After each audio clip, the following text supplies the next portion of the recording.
marilah selalu kita panjatkan kehadirat Allah Subhanahu wa taala yang mana pada malam ini masih memberikan kita semua nikmat iman, nikmat Islam serta nikmat sehat walafiat sehingga kita semua masih bisa menjalankan kegiatan kita yang sudah berjalan 2 tahun lebih ini. Salawat dan salam semoga selalu tercurah kepada junjungan Nabi besar Muhammad Sallallahu Alaihi Wasallam beserta keluarganya, sahabatnya, dan kita umatnya. Mudah-mudahan mendapatkan syafaat nanti. Amin ya robbal alamin. Untuk kajian malam ini kita masih membahas surat An-Nazi'at bagian yang kedua, part ketiga kalau nggak salah. Untuk mempersingkat waktu, pada Ustadz saya persilahkan. Bismillahirrahmanirrahim. Assalamualaikum warahmatullahi wabarakatuh. Waalaikumsalam warahmatullahi wabarakatuh. Alhamdulillah, wassalatu wassalamu ala Rasulillah wa ala alihi wa sahabatihi wa man sara ala darbihi ila yaumil qiyamah, amma ba'du. Alhamdulillah, syukur hadirat Allah Subhanahu wa taala yang telah mengizinkan kita berkumpul di majelis ini dalam rangka talabul ilmi wal silaturahim. Semoga amalan kita pada malam hari ini diterima oleh Allah Subhanahu wa taala. Amin. Ya, menjadi pemberat timbangan di hari yang mana harta dan anak-anak tidak bisa memberikan manfaat. Illa man atallaha biqalbin salim.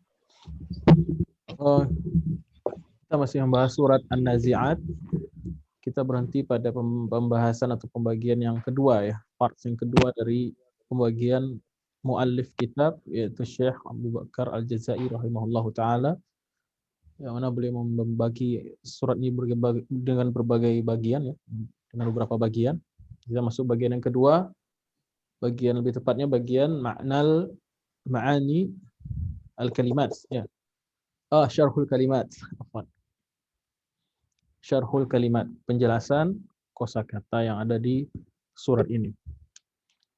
Nah, bismillahirrahmanirrahim. Kita bagian yang kedua itu hal ataka hadithu Musa idh nadahu rabbuhu bil wadil muqaddasi tuwa idhhab ila fir'auna fa innahu tagha faqul hal laka illa an tazakka wa ahdiyaka ila rabbika fatakhsha fa'arahu al-ayata al-kubra fakadzdzaba wa 'asa thumma adbara wa yas'a fahashara fanada faqala ana rabbukumul a'la fa'akhadhahu Allahu nakalal akhirati wal ula inna fi dzalika la'ibratan liman yakhsha. Baik, sadaqallahul azim. Musa alaihi salatu wasallam yang disebutkan di surat ini adalah Nabiullah Musa, Kalimullah yang terkenal ya, yang sudah masyhur. Musa di sini bukan Musa As-Samiri atau Musa yang lain-lainnya. As-Samiri tokoh antagonis kan? Itu nama beliau juga Musa. Oh, sama-sama Musa ya? Musa, cuman binnya beda. Kalau ini Musa bin Imran bin Fulan bin Fulan bin. Ini Imran yang di sini beda dengan Imran yang kisahnya Maryam. Beda. Beda ya? Jauh sekali itu, jauh. Nabi Musa itu adalah cicit keberapa dari Nabi Ishak alaihissalam. Ya, jadi masih dekat lah antara Nabi Musa dan Nabi Ishak. Nabi Ibrahim tentunya itu sangat dekat ya. Nah, Nabi Imran itu di zaman Nabi Isa alaihissalam. Jauh, tahun. Imran. Saya baru tahu nih ada Nabi Musa, ternyata nama lengkapnya Musa ibnu Imran. Ya, Imran. Baik, berarti Ahlu Imran juga nih ya. Ahlu Imran soleh-soleh semua nih. Baik, Musa itu bahasa aslinya di situ artinya yang terapung. Bahasa apa? Lupa. Bin Imran alaihi salatu wassalam yang diberi gelar dengan Kalimullah. Apa itu Kalimullah? Satu-satunya nabi atau manusia dan rasul yang diajak komunikasi oleh Allah secara langsung, live. di dunia, ya, di dunia. Kalau di Arsy ada Nabi Muhammad Shallallahu Alaihi Wasallam. Tapi kalau di bumi masih hidup, belum meninggal, cuman satu-satunya ini adalah Nabi Musa alaihissalatu wassalam. Dan termasuk nabi yang utama dalam Islam. Termasuk 5 nabi Ulul azmi. utama, yaitu termasuk ulul azmi minar rusul. Ulul azmi minar rusul. Apa itu ulul azmi? Yang memiliki azam. Al-azam artinya tekad yang kuat. Bukan berarti nabi yang lain tidak punya tekad yang kuat ya, tapi spesial karena cobaan yang berat gitu. Karena cobaan dakwah yang sangat berat yang dihadapi oleh 5 nabi yang utama ini. Jadi nabi itu ada jumlahnya 124.000, rasul 315. Dari 124.000 nabi itu dipilih rasul 315. Kemudian yang wajib diimani 25 nabi dan rasul. Kemudian dari 25 nabi dan rasul itu 5 yang terbaik, yaitu ulul azmi minar rusul. Dari 5 yang terbaik itu 2 yang menjadi kekasih Allah, yang maksudnya yang diberi gelar Habibullah atau Khalilullah, ya. Habibullah atau Khalilullah, yaitu 2 nabi, yaitu Nabi Ibrahim alaihissalam dan Nabi Muhammad sallallahu alaihi wasallam. Dan pimpinan puncak para nabi dan rasul adalah Nabi Muhammad sallallahu alaihi wasallam. Baik. Jadi Nabi Musa yang ma'ruf ya. Kemudian bil wadil muqaddas tuwa, ya, pada lembah atau suatu tempat ya, di bukit al-muqaddas yang suci, at-tahir al-mubarak al-musamma bitua. Maksudnya disinilah tempat Nabi Musa mendapatkan wahyu. Pertama kali diangkat menjadi rasul, keluar SK-nya di sini nih. Sekolah menjadi nabi dan rasul. Ya. Bagaimana Allah Taala firman dalam surat surat Thaha ya. Nah, surat Thaha Allah Taala firman, wa hal ataka haditsu Musa idza ra'a naran faqala li ahlihim kusu inni anastu nara la'alli atikum minha biqabasin aw ajidu 'ala an-nari huda. Jadi ceritanya ini Nabi Musa setelah menikah dan menjalani pernikahan, usianya 10 tahun pernikahan dengan perempuan yang berasal dari Kanaan. Nah, ini panjang ceritanya ini. Kita cerita di awal bagaimana nih? Ya. Anaknya Nabi Syuaib ya, Bu? Ustaz ya? Ya, ada yang mengatakan anaknya Nabi Syuaib, putrinya Nabi Syuaib, ada yang mengatakan bukan Nabi Syuaib. 2 pendapat ulama. Intinya orang soleh lah, dinikahi anaknya oleh Nabi Musa, ya, ketika setelah pelarian dikejar-kejar di Mesir. Bayangkan Nabi Musa jadi DPO ya, kemudian dia pergi ke alaihissalam ke Palestina, atau nama dulunya Kanaan, negeri Kanaan. Di situ dia namanya orang DPO dikejar-kejar oleh satu negara besar ya, kayak sekarang kayak ibarat kita dikejar sama Amerika lah. Ya, bayangkan Pak Iwan jadi DPO-nya Amerika. Mau lari kemana? Nah, dia tidak pakai kendaraan, jalan kaki Pak. Jalan kaki keluar dari Mesir. Ya, kasusnya karena nggak sengaja bunuh kan? Nggak sengaja bunuh hostnya belum Syekh Iwan nih. Oh belum ya? Belum. Gitu. Kalau ada yang masuk silahkan dibantu. Ya, Nabi Musa alaihissalatu wassalam, ya, karena ceritanya ma'ruf ya. Buat ceritain ulang apa gimana? Nabi Musa alaihissalam berasal dari kalangan Bani Israel. Kalangan Bani Israel, ketika Bani Israel dalam keadaan yang serendah-rendahnya dalam satu sosial. Ya, beda di zaman Nabi Yusuf ya. Puncaknya Bani Israel itu dihargainya di zaman Nabi Sulaiman. Ya, stratanya tinggi, pangkat sosialnya tinggi. Bani Israel itu negara yang dipandang lah. Serendah-rendahnya di zaman Nabi Musa alaihissalatu wassalam. Di zaman Nabi Sulaiman hebat ya. Zaman Nabi Yusuf mulai diangkat tuh. Nabi Yusuf tuh mulai mengangkat. Nah, paling bobroknya di zaman Nabi Musa alaihissalatu wassalam. Jadi budak di situ. Yang namanya Bani Israel itu pasti jadi budak. Kemudian Firaun bermimpi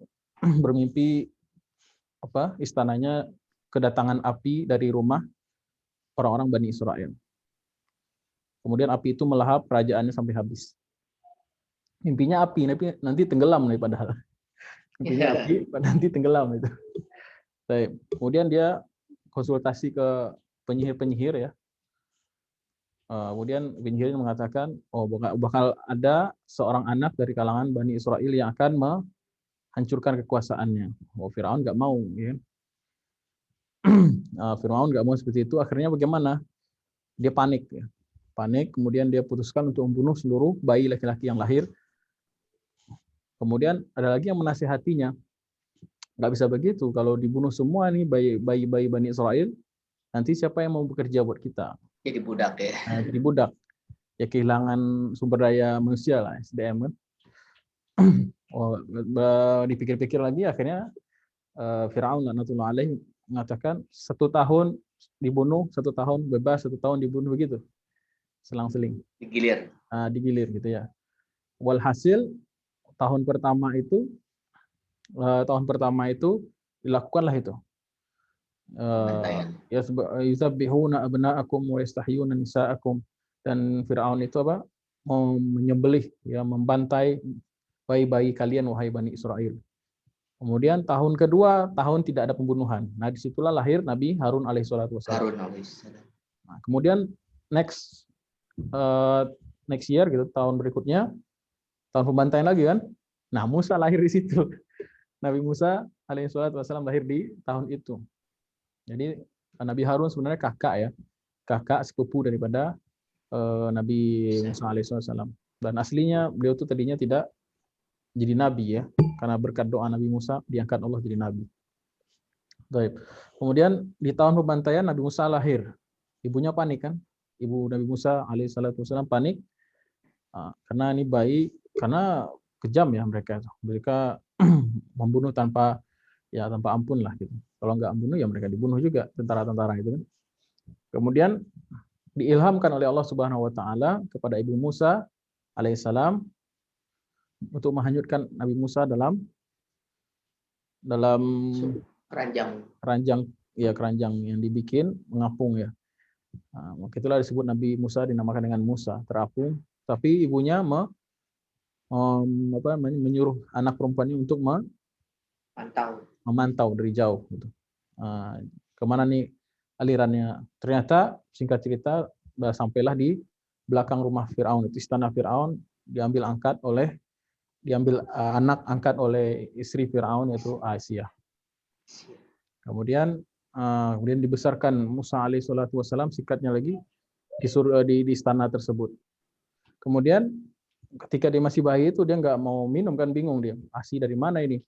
Kemudian diadakanlah sayembara, siapa yang bisa menyusui, disewa, di-hire orang-orang ibu-ibu yang bisa menyusui Musa alaihissalam yang kecil ini. Namun tidak ada satupun perempuan yang diterima untuk disusui oleh Nabi Musa alaihissalatu wassalam. Kemudian kakak perempuan Nabi Musa yang melihat dari tadi mantau, kemudian mengusulkan, saya kenal ada perempuan yang bisa memberikan ASI ini anak. Ini coba. Maka ibu Nabi Musa itu dites gitu kan, ternyata mau sekali gitu kan, yang namanya ibunya sendiri gitu kan, yang namanya ibu sendiri gitu kan. Akhirnya dipanggillah perempuan itu di istana, dikasih uang, dikasih fasilitas gitu, mewah istana gitu kan. Bayangkan budak nih Bani Israel, perempuan budak ya di status sosial ketika itu. Kemudian diajak ke istana, dikasih fasilitas lah gitu. Mau tinggal di sana apa di mana gitu. Ibu Nabi Musa alaihissalatu wassalam bawa saja ke rumah gitu. Saya nggak tinggal di istana gitu. Subhanallah, yang tadinya mau dibunuh gitu kan, mau dibantai, kemudian malah Allah balikkan keadaannya, malah dikembalikan kepada ibunya. Kemudian Nabi Musa besar di istana dengan pendidikan ala istana, tapi tetap saja kelihatan beda ya. Makin lama Nabi Musa alaihissalam melihat dirinya berbeda dengan kalangan orang-orang Kipti ya. Penduduk asli Mesir itu namanya orang-orang Kipti atau Koptik, atau bahasa Inggrisnya Egypt. Ya, sekarang kan jadi nama itu Egypt. Orang-orang Koptik. Maka dia melihat dirinya beda ini. kok saudaranya yang lain-lain kok kulitnya seperti ini. Sementara Nabi Musa diceritakan warna kulitnya agak memerah, kemerahan gitu, bukan putih seperti orang Koptik gitu. Kemudian dia bosan di istana, dia keluar mencari jati dirinya, mencari asalnya, kampungnya. Kemudian dia melihat dua orang berkelahi. Yang satu dari kalangan Kiptiyah, yang satu dari kalangan apa? Kalangan dia gitu, kalangan Bani Israel. Kemudian dia melerai, kemudian tertampar lah gitu. Orang Koptik tadi itu, hingga dia langsung meninggal. Nah, di situ diberitahu akhirnya Nabi Musa dikejar karena telah membunuh seorang Koptik, ya budak bisa membunuh ras yang lebih tinggi gitu. Akhirnya dikejar, Nabi Musa ketakutan, ya. Kemudian dia pergi menyeberang dari Mesir ke Kanaan. Palestina. Nah, ke Palestina atau di Kanaan. Di tengah perjalanan dia melihat rombongan sumur, kemudian dikelilingi oleh rombongan-rombongan orang pengembala kambing, pengembala domba dan kambing. Kemudian sumur itu ternyata ditutup oleh batu yang sangat besar gitu. Ketika orang-orang itu selesai, ada dua orang perempuan yang ingin mengambil air juga, tapi dia karena ditutup oleh batu yang sangat berat, maka perempuan itu tidak mau. Nabi Musa alaihissalam ketika itu sedang berteduh di sebuah pohon. Dari pohon itu Nabi Musa alaihissalam memikirkan hidupnya. Sambil dia berdoa, ya Rabbi inni lima anzalta ilayya min khairin fakir. Ya, Rabbi inni lima anzalta ilayya min khairin fakirun. Nah, ya Tuhanku, sesungguhnya aku adalah seorang yang sangat mengharapkan kebaikan-kebaikan darimu. Kata ulama mufassir, maksudnya ialah dia ingin mendapatkan mendapatkan keselamatan, pekerjaan dan rumah tangga, menikah. Ya kan? Dia sendiri dirantau orang dalam kondisi terlunta-lunta, di Mesir tidak bisa pulang kampung, maka dia berdoa pada Allah Subhanahu wa taala untuk diberikan pekerjaan dan istri lah gitu ibaratnya. Kali doa pada Allah Subhanahu wa taala dengan doa tersebut. Dalam kemudian dia lihat perempuan yang dua orang tadi itu yang dikatakan dua putri Nabi Shu'aib. Atau orang soleh ya, Nabi Shu'aib. Kemudian Nabi Musa melihat dua orang gadis tersebut kesulitan, maka Nabi Musa menawarkan bantuannya. Nabi Musa alaihissalam buka mengangkat batu tersebut. Sedangkan batu itu biasanya ditutup oleh sekian orang laki-laki dewasa gitu. Sementara Nabi Musa membukanya dengan seorang diri. Emang kuat ya Nabi Musa ini. Nabi Musa sangat kuat alaihissalam. Kemudian setelah dibantu mengambilkan air, kemudian dia dua orang perempuan tadi itu pulang ke rumah. Sampai di rumah diceritakan lah, maksudnya dia kok cepat, biasanya agak lambat karena ada yang bantu gini tadi kan. Nah, dia kan pernah anak gadisnya itu minta izin kepada bapaknya untuk apa? Untuk mengucapkan rasa syukur lah, rasa terima kasih dengan mengundang pemuda tadi untuk hadir ke rumah.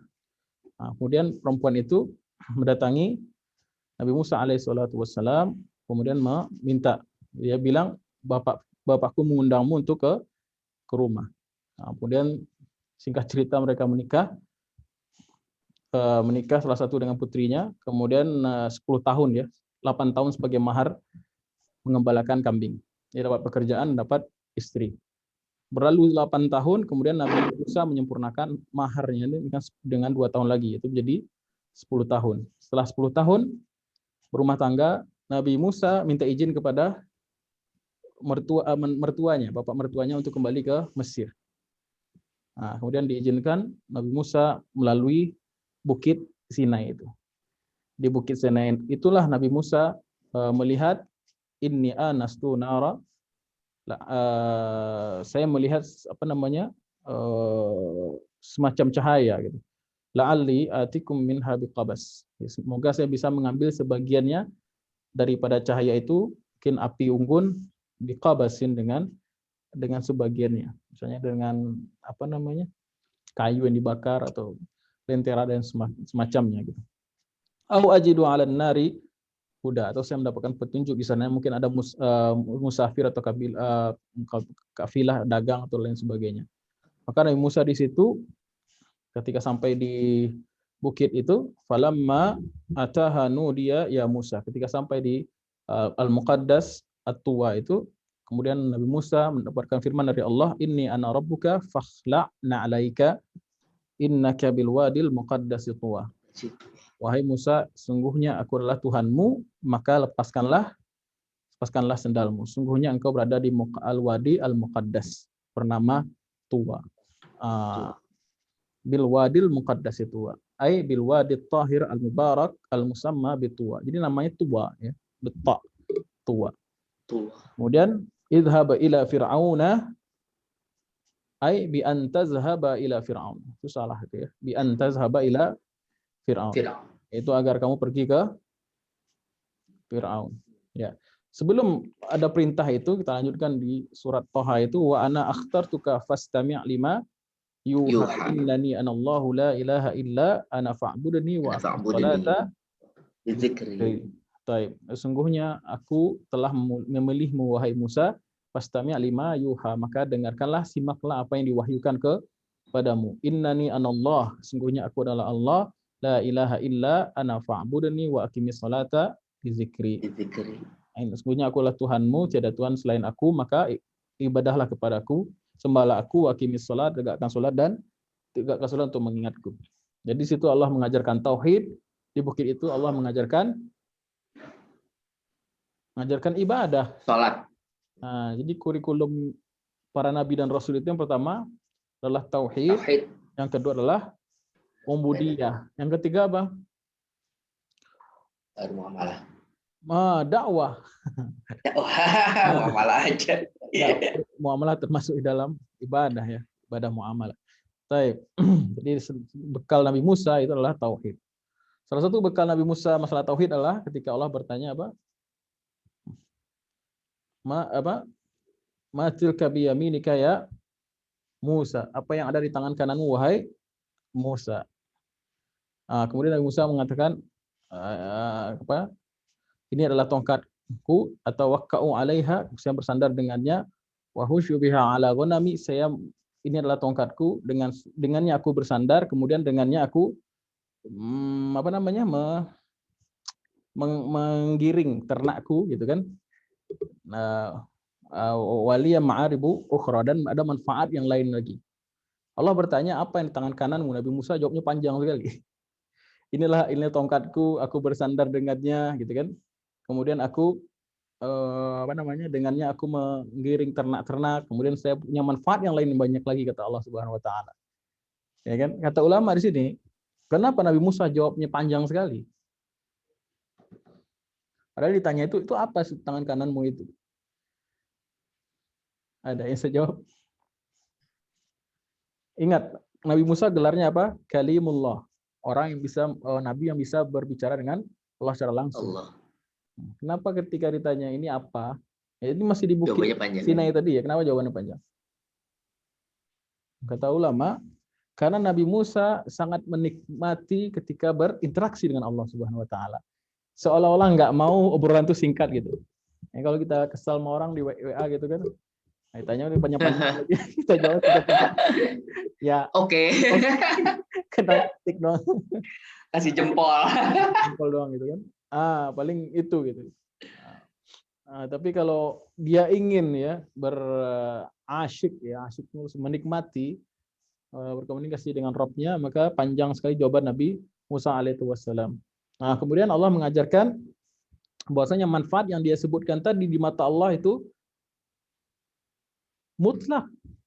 Bisa mutlak, maksudnya mutlak atas izin Allah. Nabi Musa mengatakan ini tongkatku, kemudian dengannya aku bersandar, kemudian aku mencari nafkah dengan ini, mengarahkan domba-dombaku, kata Nabi Musa alaihissalam, dan banyak manfaat yang lain. Allah mengajarkan Nabi Musa mengenai tauhid. Aplikasi dari tauhid, bahwasanya manfaat yang dia berikan itu bergantung pada izin Allah Subhanahu wa taala. Maka Allah bilang, coba lepaskan itu tongkat. Kemudian tongkatnya berubah jadi apa? Halo? Nggak tahu. Jadi ular. Ya ular kan yang di situ saat yang pas ketemu sama ini sama Oh, belum. Firaun. Belum, iya, tapi ketika di bukit itu diajarkan juga udah berubah jadi ular. Nabi Musa Oh. ketakutan melihat tongkatnya tiba-tiba menjadi ular yang sangat besar. Kemudian Allah mengajarkan jangan takut. Kemudian dipeganglah oleh Nabi Musa alaihissalam ular tersebut. Maka berubah lagi menjadi tongkat. Ya. Bahkan yang dipegang Nabi Musa itu adalah saking taatnya kepada Allah yang dipegang taringnya. Nggak takut lagi karena Allah sudah merintahkan pegang. Nah, akhirnya ketika dipegang taringnya langsung jadi tongkat. Nah, itu Allah mengajarkan bahwasanya manfaat dan mudarat itu adalah atas izin Allah Subhanahu wa taala. Maka setelah belajar ilmu tauhid, kemudian belajar cara bersuci, belajar adab, ya fakhla'na alaik, bukalah sendalmu wahai Musa, karena engkau sedang di Al-Muqaddas At-Tuha. Kan itu kan ayat tadi kan? Nah, di surat At-Taha tadi, ya. Allah mengajarkan adab, Allah mengajarkan ibadah, kemudian Allah mengajarkan tauhid, kemudian ibadah, kemudian apa? Idhhab ila fir'auna fa innahu tagha. Maknanya kalau kita sudah berikrar la ilaha illallah, kita sudah sholat, kita sudah mencoba menjalankan rukun-rukun Islam, maka tugas kita yang lebih penting lagi setelah itu adalah ad-da'wah. Idhhab ila fir'auna fa innahu tagha. Nah, itu ai bi antazhaba ila fir'aun, agar kamu pergi ke Firaun. Tapi niatnya berarti ke Mesir kan?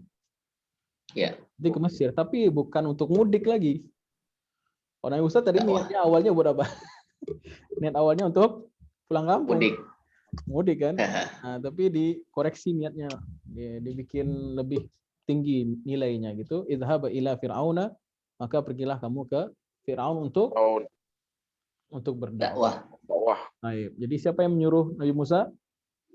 Allah Subhanahu wa taala. Allah Subhanahu wa taala. Kemudian dai siapa? Yang menjadi dai? Nabi Musa alaihissalatu wassalam. Kemudian mad'unya siapa? Fir'aun. Bani Israel. Firaun. Jadi idhab ila Firaun, kan jelas tuh targetnya. Ya. Itu juga dengan kita. Yang memberikan tugas dakwah itu adalah Allah Subhanahu wa taala. Kemudian kita menjadi dai-nya. Kuntum khaira ummatin ukhrijat linnas ta'muruna bil ma'ruf wa tanhauna 'anil munkar. Nah. Kemudian mad'u juga harus jelas. Begitu juga dengan dakwah. Dakwah harus punya target. Siapa yang menjadi target kita gitu kan? Harusnya target. Musa targetnya adalah Fir'aun laknatullah alaih. Kayak kita nih, bukan siapa-siapa, tiba-tiba berat ini ya tugas ini. Kita misalnya bukan siapa-siapa, orang biasa gitu, suruh dakwah ke apa namanya? Donald Trump. Bisa nggak Mas Rizky? Mas Rizky suruh ke Gedung Putih ya. Bikin paspor dulu Ustaz. Bikin paspor dulu kan. Ntar ditanya macam-macam. Namanya Ramadan lagi kan. Ada jenggot lagi. Ntar kira teroris. Begitulah kira-kira. Ya, Nabi Musa bukan siapa-siapa di zaman itu. Tapi Allah pilih. Ya. Wa anna akhtartuka fastami' lima yuha. Allah sudah pilih dan suruh dengerin. Ya. Kemudian innahu tagha. Ini penyakitnya Firaun. Sesungguhnya dia telah tagha. Apa itu tagha? Melampaui batas. Tajawaza haddahu.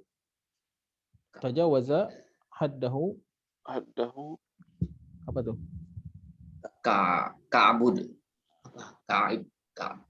Ka'abidu. Itu ka'abdin ila iddi'ai rububiyyah wal uluhiyah. Yaitu tajawaza haddah ka'abdin. Oh ya, tajawaza haddah ka'abdin. Sebagai seorang hamba ciptaan Allah, dia itu saya nggak ngeh ya, maksudnya Fir'aun itu dibahasakan abd di sini. Maksudnya tajawaza haddahu ka'abdin.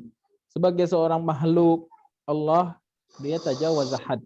Dia melampaui batasan. Jadi tagha itu aslinya dipakai untuk istilah mengisi air kemudian lebih dari kapasitasnya. Semuanya togo. Meluap. Nah, itu tagha secara bahasa Arab.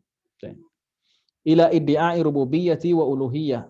Bahwasanya Nabi Fir'aun itu mengklaim dirinya sebagai Rabb, ya, mengklaim ketuhanan wa uluhiyah. Maksudnya dia yang memberikan manfaat dan mudarat, dia yang menciptakan, dia yang ini dan itu, yang mengendalikan, yang mematikan, yang menghidupkan, dan hanya dia yang harus disembah. Taib. Kenapa kelewatan batasnya Allah bilang? Pertama, banyak dari segi aspek Fir'aun ini kelewatan batas. Pertama dari segi akidah.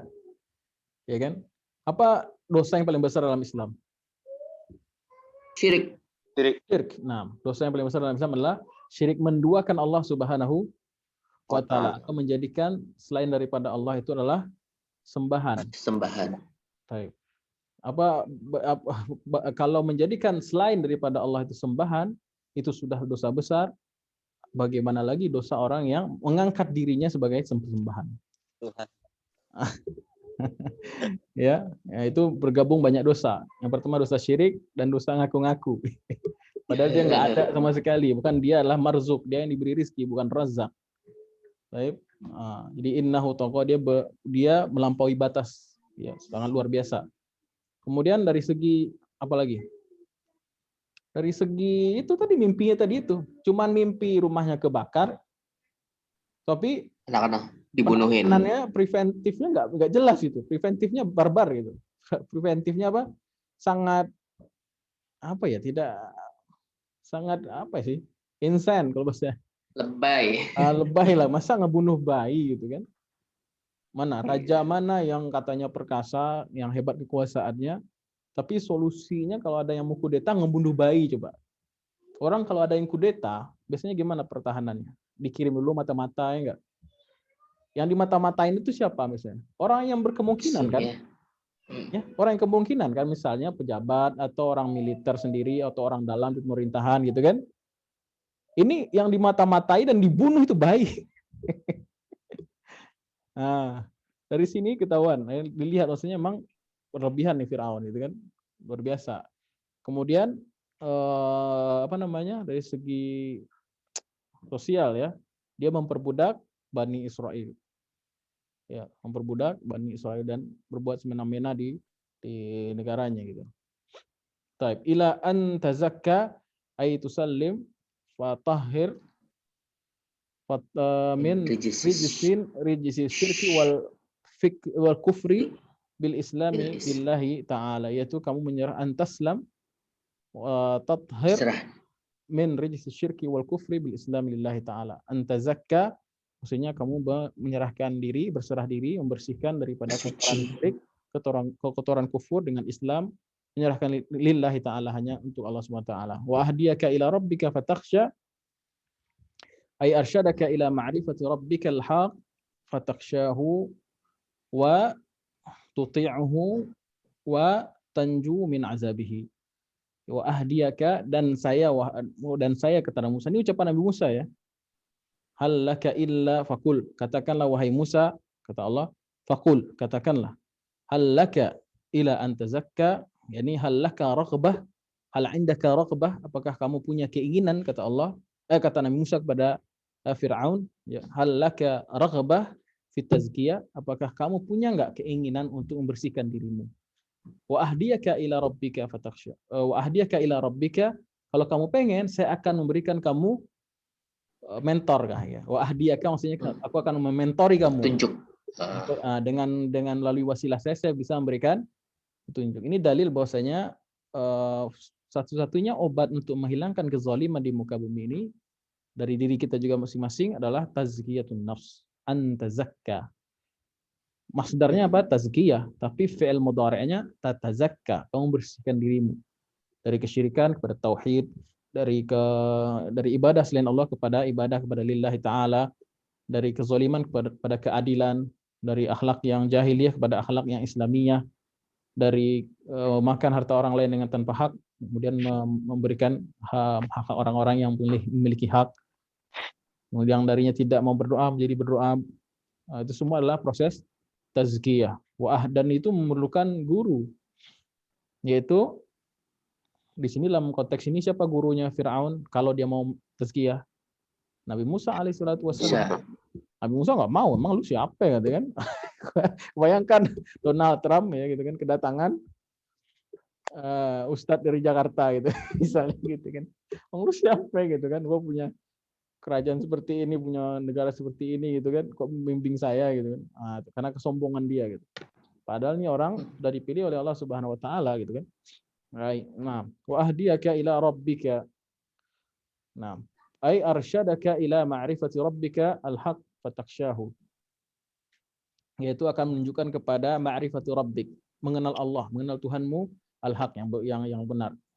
Fatakhsya, sehingga engkau ketika sudah tahu bahwasanya Allah seperti ini, maka fatakhsya, kamu akan takut kepada Allah Subhanahu wa taala, wa tuti'ahu, dan mentaatinya, wa tanju min azabihi, dan kamu akan selamat dari azabnya. Fa arahul ayatal kubra ay al-asa al-yad wal yad, afwan. Dan Allah memperlihatkan kepadanya, afwan, dan Musa memperlihatkan kepadanya, itu Fir'aun, al-ayah al-kubra. Ayah artinya tanda, sign. Tapi bahasa ininya mukjizat. Bahasa kenabiannya mukjizat, yaitu ayat al-kubra. Maka Musa memperlihatkan ayat. Namanya nabi pasti diminta dong sama umatnya, memang kamu nabi, apa tanda-tandanya? Apa utusannya? Apa bukti kamu utusan Allah Subhanahu wa taala? Maka Allah Subhanahu wa taala memberikan mukjizat kepada nabinya, bisa melakukan hal-hal yang amazing, yang di luar nalar ketika itu. Dan biasanya Allah memberikan mukjizat kepada para nabi dan rasul itu berdasarkan apa yang sedang hits, apa yang sedang tren di zaman itu. Ya, mukjizat Nabi Musa adalah al-asa wal yad. Apa itu? Al-asa tongkat, al-yad tangan. Maksudnya adalah tongkat yang bisa berubah menjadi ular yang sangat besar. Ya, kemudian kaget kan Fir'aun melihat ular itu, tapi dia nggak langsung percaya. Dia malah melihatnya inilah yang disebutkan dalam mimpi itu. Bahwasanya betul ini Musa ini akan menghancurkan kerajaannya. Dia punya sihir tandingan. Jadi Fir'aun itu dia memanipulasi ilmu kimia sebetulnya, bukan sihir. Ilmu sihir yang disebut di zaman Fir'aun adalah ilmu kimia. Ilmu kimia dan ilmu yang bisa merubah zat-zat tertentu ya di mata orang awam itu seperti terlihat seperti apa yang diinginkan, sihir gitu ya. Nah, ilusionis. Ya. Jadi Firaun itu bermain dengan ilusi, berkomplot dengan setan juga, dengan para penyihir, padahal itu tipuan saja untuk menakut-nakuti rakyatnya bahwasanya wah loh Firaun itu punya kekuasaan ini ke sini. Nah, itu kezalimannya Firaun. Jadi memanfaatkan ilusi untuk mempertahankan kekuasaan dia sehingga orang tunduk di bawah dia. Maka ketika Musa alaihissalatu wassalam juga memiliki ilusi katanya, kata Fir'aun nggak bisa sihir, yang bisa sihir kan penyihirnya. Wah ini saingan nih, maka dia harus mematahkan sihirnya Musa ini, kata dia gitu kan, dianggap sihir, dengan sihir juga. Maka diundanglah para penyihir untuk melawan Nabi Musa sendiri. Nah, ketika diadakan pertandingan terbuka seperti itu, maka dilemparkanlah tali tongkat para penyihir Musa berubah menjadi ular-ular, tapi kecil. Nabi Musa ya melemparkan tongkatnya menjadi ular yang besar lalu memakan semuanya. Orang yang pakar ilmu sihir mengerti bahwasanya itu bukan sihir. Itu bukan permainan ilusi optik atau ilusi fisika atau kimia gitu. Itu betul-betulan di luar nalar manusia. Ya, itu adalah mukjizat dari Allah Subhanahu wa taala. Maka tadinya target dakwahnya Fir'aun yang masuk Islam penyihirnya. Nah, jadi hidayah rahasia Allah Subhanahu wa taala. Itu asa ya, ai al-asa tongkat yang bisa berubah ular, wal yaddu. Apa itu yad? Tangan. Nabi Musa memiliki mukjizat yang kedua adalah tangan yang sangat bercahaya, bersinar ya, dimasukkan ke dalam baju, ketika diangkat ke atas maka dia sangat bercahaya putih terang benderang. Itu mukjizat yang kedua Nabi Musa alaihissalatu wassalam. Nah, itu zaman Nabi Musa. Zaman Nabi Isa mukjizat beda lagi. Zaman Nabi Isa itu apa? Yang lagi hits, yang lagi tren. Ilmu pengobatan dan banyaknya penyakit. Nah, ilmu apa? Pengobatan. Tabib. Tabib ya, tabib. Kemudian Allah memberikan mukjizat kepada Nabi Isa seperti itu, yaitu bisa mengobati banyak penyakit. Nah, kemudian mukjizat di zaman Nabi Muhammad SAW apa? Prosa, karya, Prosa. karya tulis, ya. Dengan karya tulis itu berkembang jadi penelitian, ya kan, dan lain sebagainya. Sampai sekarang kan masih relate sebenarnya bahwa sekajian teks itu masih masuk. Buktinya alhamdulillah sekarang luar biasa Al-Qur'an nggak habis-habisnya ditafsirkan. Dari segi mukjizat saintisnya juga luar biasa. Itu mukjizat Nabi Musa alaihi salatu wasalam. Idh hiya min akbaril ayatid dalati ala sidqi Musa. Bahwasanya yang demikian itu adalah dalil atau tanda-tanda yang menunjukkan kebenaran kenabian Nabi Musa alaihi salatu wasalam.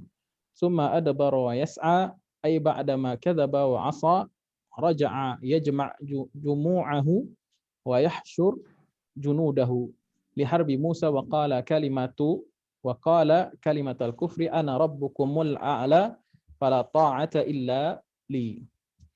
Summa adbara yas'a, kemudian dia berpaling, kemudian dia bersegera. Nah, maksudnya adalah ini Firaun ya. Ai ba'da kadzdzaba wa 'asa, ketika dia sudah mendustakan dengan lisannya, dengan hatinya. Kadzdzaba kata sebagian ulama mendustakan dengan lisan. 'Asa mendustakan dengan hati dan pikiran dia. Wa adbara mendustakan dengan gerakan fisik. Adbara artinya membalikkan, kalau bahasa Arab itu. Adbara maknanya adalah orang yang membalikkan Balik badan. badannya sehingga kelihatan punggungnya dari orang yang melihat pertama. Jadi dia mendustakan dengan lisan, mendustakan dengan hati dan pikiran, dan balik badan. Dan tidak hanya balik badan. Jadi kekufuran Firaun ini luar biasa ya, teladan dalam kekufuran ini. Kadang kala ada orang yang menolak hanya dengan lisan, tapi hatinya benarin, ya enggak?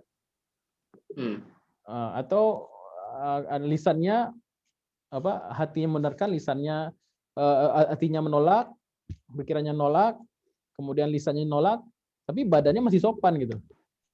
Badannya masih ngadep gitu. Ini semuanya gitu. Semuanya diekspresikannya.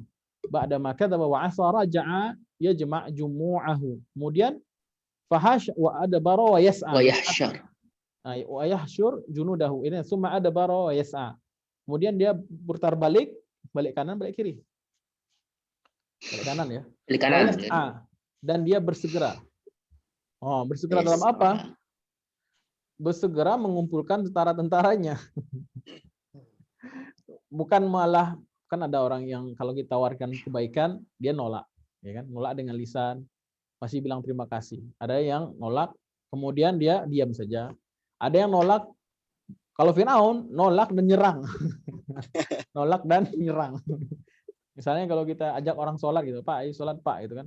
Kalau orang biasa gitu kan, level jahatnya biasa, duluan aja gitu kan. Duluan aja gitu. Itu udah halus itu nolak. Sholat Pak, udah azan gitu kan. Lu nyuruh gue sholat, lu aja baru kemarin sunat gitu ya kan. Gua haji udah 30 tahun yang lalu. Itu udah masuk ke dengan apanya? Dengan lisannya penolakannya gitu. Kemudian ada orang yang nolak, kemudian mukul juga gitu kan. Sholat Pak pakai parang nih. Firaun tuh nggak pakai parang Pak, ngumpulin pasukannya coba. Dan nggak hanya ngumpulin, dan bersegera, wa yas'a. Hebat nggak Firaun? Nauzubillah. Kita baca nanti tafsirnya ya, unik nih. Waktu apa ayatnya? Summa adbara wa yas'a fa hasyara fanada. Sungguh-sungguh pula untuk merangi dengan liharbi Musa, untuk memerangi Musa, wa qala kalimatal kufri, dan dia mengatakan ucapan kufur. Ana rabbukumul a'la. Plus lagi. Ya kan? Diajak kepada tauhid, dia bikin konsep tauhid lagi gitu. Hebat kan dia. Diajak kepada tauhid, dia bikin konsep ketuhanan lagi gitu. Saya Tuhannya gitu. Mau apa lu gitu kan. Dan diajak sholat, yang seharusnya kamu sholat itu ke saya gitu. Seharusnya kamu nyembah saya, itu Firaun. Ya. Teladan dalam kekufuran. Ana rabbukum rabbukumul a'la. Al-a'la ini ada dua tafsiran. Ya, al-a'la maknanya yang paling tinggi. Maksudnya tidak ada Rob, memang dia mengakui ada tuan-tuan yang hebat juga, tapi dia yang paling hebat. Al-a'la, isim tafdil di situ. Ada juga yang mengatakan al-a'la maknanya a'la min Rabbi Musa. Siapa sih Tuhan Musa itu? Oh begini, saya lebih tinggi daripada dia. Dia lebih hebat daripada dia gitu. Jadi rabbukum al-a'la.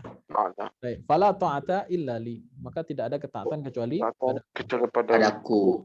padaku. Fa'akhadahu Allahu nakala al-akhirati wal ula ay 'azzabahu ta'ala 'adzab al-akhirati wa huwa qawluhu ana rabbukum al-a'la wa 'adzabul ula hiya qawluhu ma 'alimtu lakum min ilahin ghairi. Ghairi.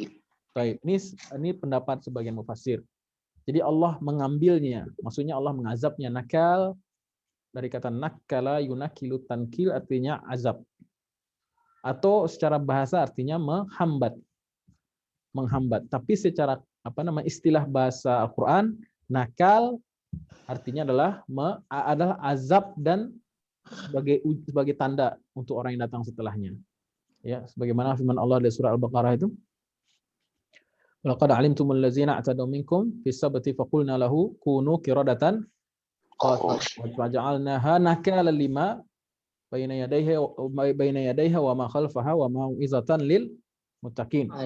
Nakal maknanya azab sekaligus jadi contoh buat orang-orang yang datang setelahnya. Taib. Nah. Ai azabahu ta'ala azabal akhirah, di akhirat diazab, di dunia juga diazab. Taib. Sebab dua perkataan Musa ini sering di Fir'aun. Dua perkataan Fir'aun. Yang pertama adalah perkataan dia dulu. Dulu dia ngomongnya begini, alimtu lakum min ilahin ghairi. Ya kan? Sebenarnya Fir'aun ini orang yang mencari-cari juga gitu. Tapi kesimpulannya salah gitu. Dia menyimpulkan alimtu lakum min ilahin ghairi. Sudah cari-cari, ternyata nggak ada Tuhan yang lebih pantas kalian sembah melainkan aku. Nah, ini ucapan dia pertama.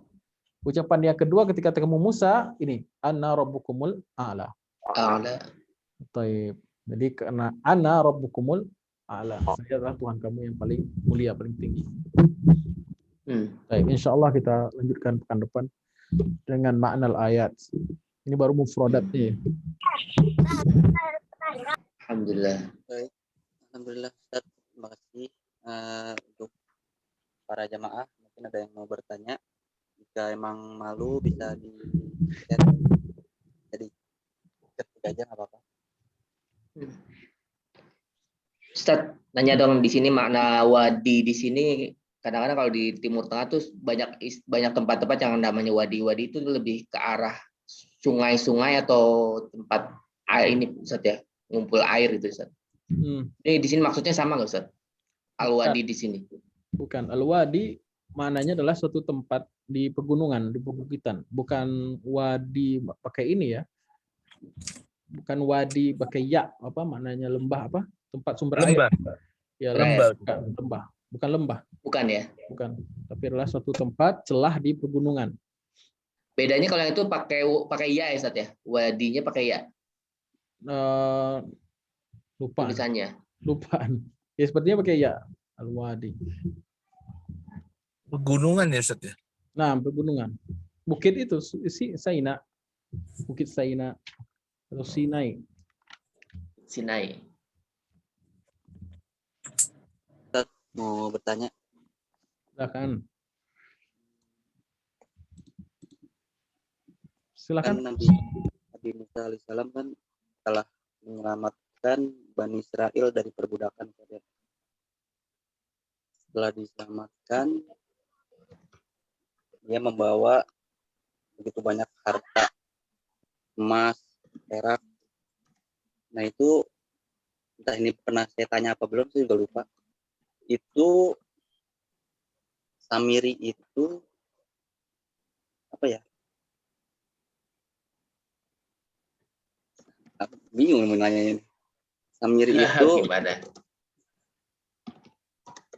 Samiri itu kan dia yang membuat patung anak sapi itu ya Ustaz.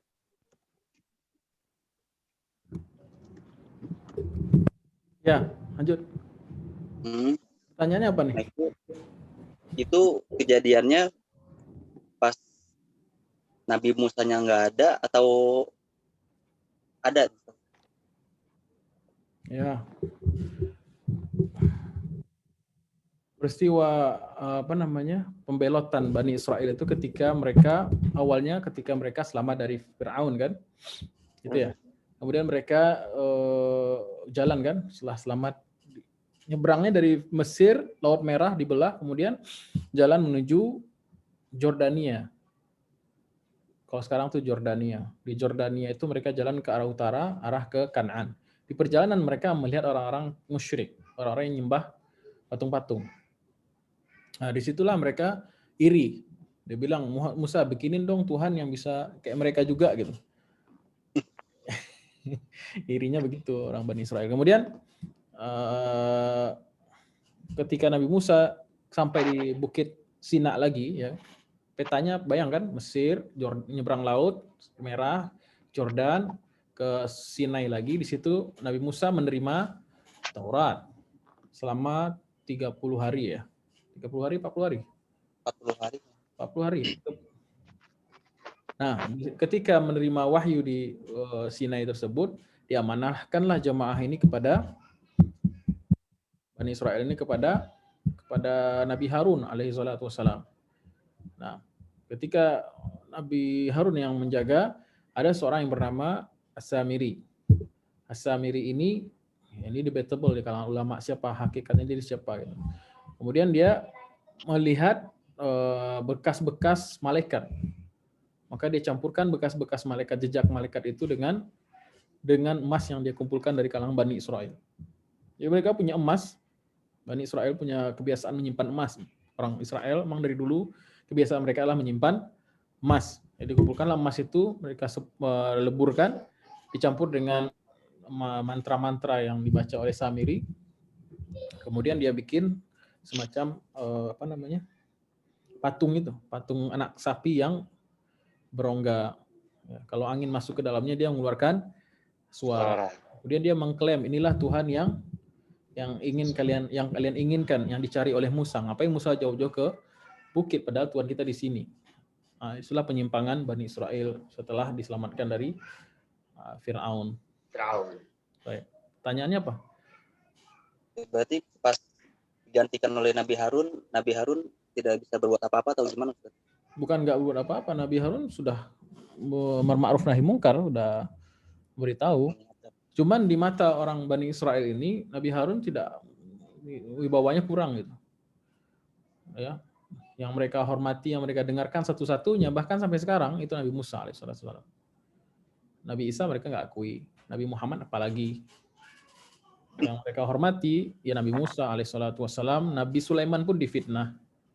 Nabi Sulaiman itu ahli sihir. Nabi Daud juga difitnah juga. Nggak ada nabi yang dihormati oleh Bani Israel kecuali Nabi Musa alaihissalam. Nah, dan tidak ada malaikat Nabi Daud ya. Nabi Daud difitnah, Nabi Sulaiman habis semua. Nabi Zakaria, Yahya dibantai. Ya Nabi Isa juga difitnah, mau ditangkap kan? Akhirnya Allah angkat ke langit. Nabi Muhammad apalagi alaihissalam. Di Bani Israel punya track record yang kurang baik Nabi dan Rasul. Satu-satunya Nabi yang mereka muliakan itu Nabi Musa alaihissalam dengan banyak catatan buruk juga. Gak mulus juga itu mereka dengan Nabi Musa. Banyak perangnya mereka yang jelek. Kemudian satu-satunya malaikat yang mereka imani dengan baik gitu Mikail. Nabi Jibril, malaikat Jibril enggak. Itulah maka dalam Islam la nufarriqu baina ahadim min rusulihi.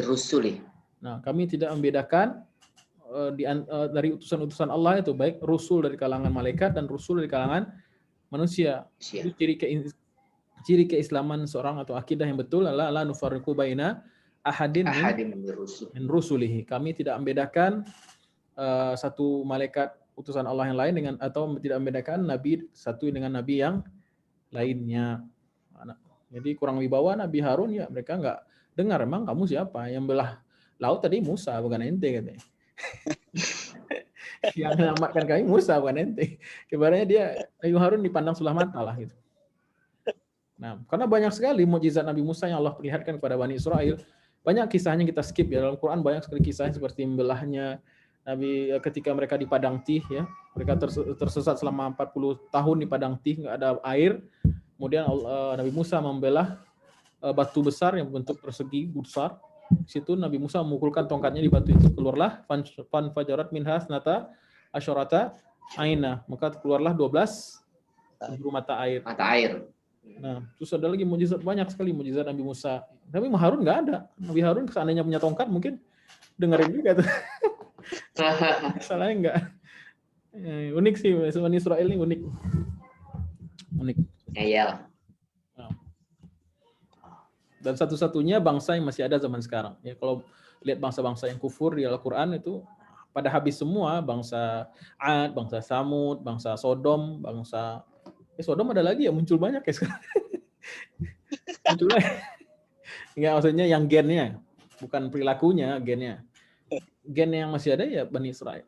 Bani Israel masih ada. Itu tantangan kita umat Islam. Right. Sudah 9.15 ini. Ada pertanyaan di chat nggak ada? Disable. Baik. Ya emang sudah karena waktu sudah jam 9.15 kita tutup. Terima kasih Ustadz untuk kajian malam ini. Mudah-mudahan ilmunya bermanfaat bagi kita semua. Kepada para jamaah, terima kasih atas kehadirannya. Mudah-mudahan apa yang kita tahu mudah-mudahan kajian malam ini mendapatkan berkah dari Allah Subhanahu wa taala. Amin. Insyaallah kita ketemu lagi pekan depan. Kita tutup dengan membaca alhamdulillah. Alamin. Penutup majelis. Subhanakallahumma bihamdika asyhadu an la ilaha illa anta astaghfiruka astaghfiruka wa wa atubu atubu ilaik. ilaik. Assalamualaikum warahmatullahi wabarakatuh. Waalaikumsalam warahmatullahi Salam wabarakatuh. sehat. La liqa. Ustaz, ila liqa.